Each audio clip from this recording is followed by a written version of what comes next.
Praise be and welcome in. Emperor Bubbles is here, and this is a long-awaited video. We've done a few of these in the past, but now we return build videos, guide videos for the faction Ardiaei.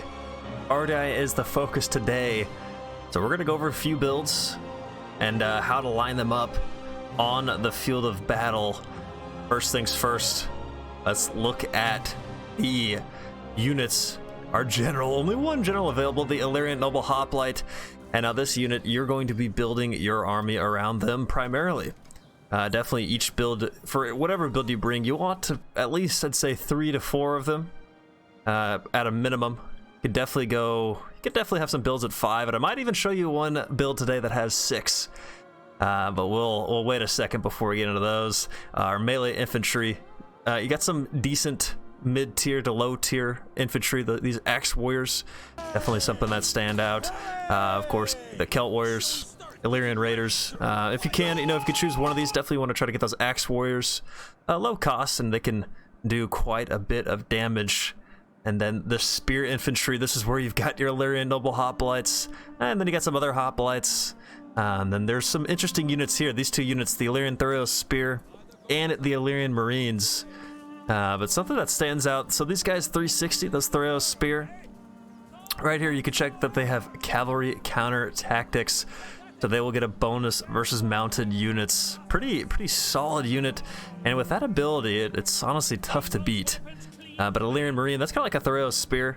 You can see, like, they're compared to the Thureos, Illyrian Thureos Spear, much better on the melee attack, higher morale. They're going to stick around a little bit longer than those Thureos Spear.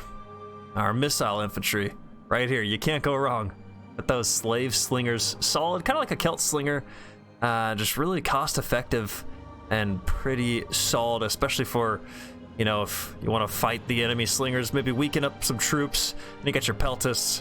Probably don't want to bring those slave javelin in.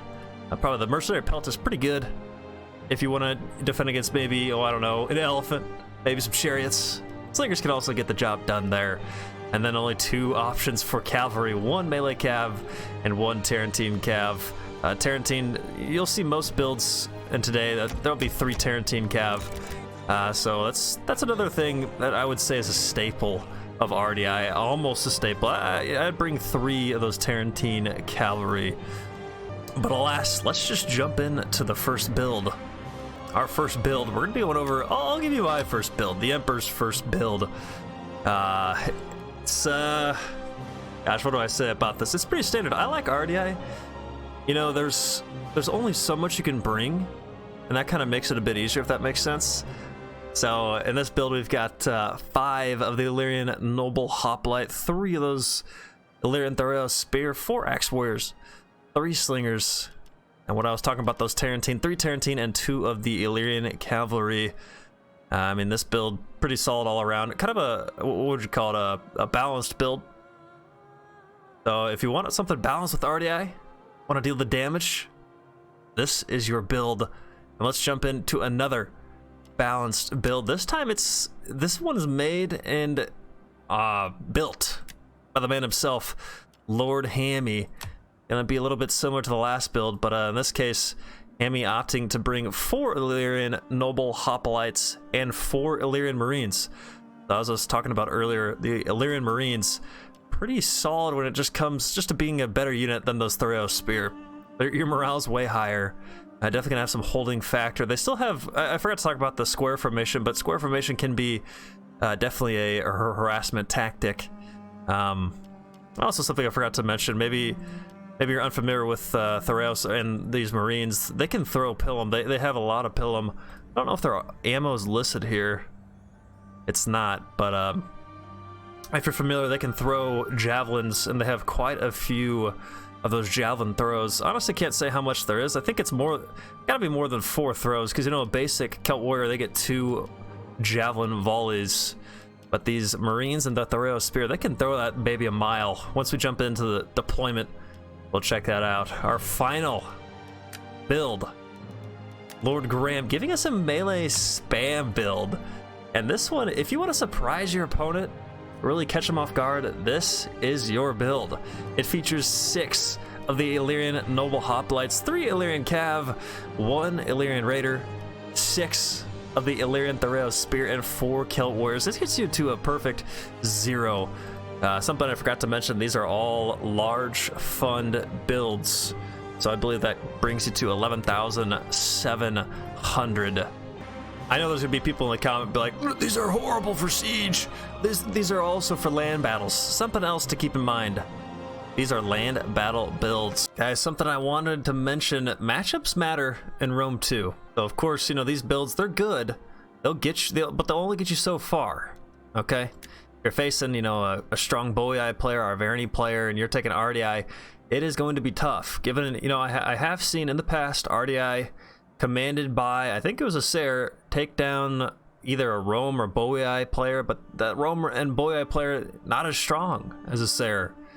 So that's something to keep in mind. You can't expect to dominate against barbarian factions. You could do well against, you know, Greeks, definitely against the Greeks, maybe, you know, Seleucid, Egypt, factions such as that. You would do very good against a elephant rush build with all those Thoreo spears or those marines. You'd be well prepared.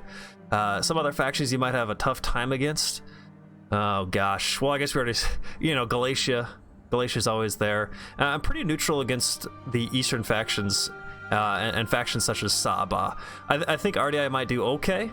There's going to be a lot of horse archers. That's where Graham's 6 Illyrian Noble Hoplite build would do very well against those eastern factions. You probably, you know, you might be able to survive with, you know, the balanced builds we've been going over against a Saba or Parthia, but I honestly think that melee spam with the few Cav build would do pretty well, unless, of course, your enemy spams, oh gosh, I don't know, 8 slingers. Then you might be in trouble. You might be in trouble there, but I think it would do well, you know, if the enemy brought 6 to 8 horse archers and then some cataphracts. But I guess if you're Parthia and Ardiaei, you're probably not going to be bringing that. So just something I wanted to mention, you know, be weary of what your opponent is taking and use that to your advantage. But let's go set up one of these armies in the game and see what we can come up with. All right, so here is something that I came up with. We're rocking the Axe Warriors on the front line. Something that you definitely see at, I'd say, a higher level. Those Axe Warriors can take a charge, and you know, you can absorb the charge from, if you're, you know, facing somebody who's got quite a few Cav, they're gonna want to get a charge off there, and instead of them hitting, you know, your noble spears, your Axe Warriors can absorb that charge, because you're gonna need these hoplites late in the game, especially to get the job done. Slingers in the center, just right behind them. That could also, maybe you want to spread these guys back. You can put them in the back. You can put them mid or front, kind of like a playstyle preference, whatever you prefer there. We got the center, the middle line. Those are the big hoplites. Illyrian Cav supporting the back. Tarantine in reserve, and then 1 Tarantine on the side. If you're facing, you know, matchups are huge in Total War. So if you're facing somebody who's got some more skirmishing Cav, maybe you just triple up on one side. You could do that, or you could kind of do what I'm doing, just keep 1 in the back, 1 in reserves, then try to harass with those 2 on the side, or just kind of fend off the opponent. These Marines, definitely a good unit to have on the flanks. The reason being, they've got, you can see, we talked about it earlier, they've got this nice arch. They can throw those Pilum all the way in that range. They can also form a square formation and throw Pilum all around this circle here. Let me just circle it there. Kind of something like that. They can't move though, so that's something to keep in mind. But there's a build. I hope this build leads you to ultimate glory. And I hope that these Ardiaei, this Ardiaei video has helped you and gives you some blessed victories. Guys, sound off in the comments below. Share me with your Ardiaei builds. Share me what you think I got wrong, and then give me your builds. I want to know what your builds are for the mighty faction of Ardiaei. Thanks so much for watching. Remember to like, comment, and subscribe. But until next time, glory to thee and glory to the Empire.